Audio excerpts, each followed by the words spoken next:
बंद घराचे कुलूप तोडून आतील कपाटातील 4 लाख रुपये किमतीचे सोन्या चांदीचे दागिने चोरट्याने केले लंपास.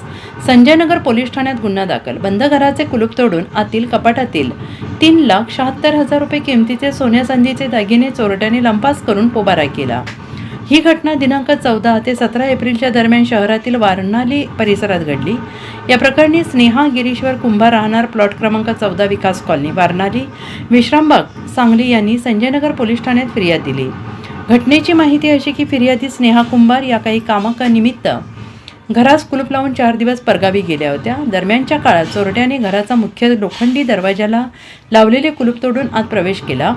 त्यानंतर कडी कोयंडा उचकटून आतील बेडरूममधील तिजोरी उघडून त्यामधील 3,76,000 रुपयांचे दागिने लंपास केले.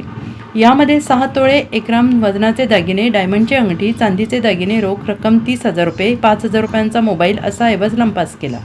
ही बाब निदर्शनास आल्यानंतर फिर्यादी कुंभार यांनी पोलीस ठाण्यात धाव घेतली. फिर्याद नोंद झाल्यावर पोलिसांनी घटनास्थळाची पाहणी करून पंचनामा करून चोरट्यावर गुन्हा दाखल केला.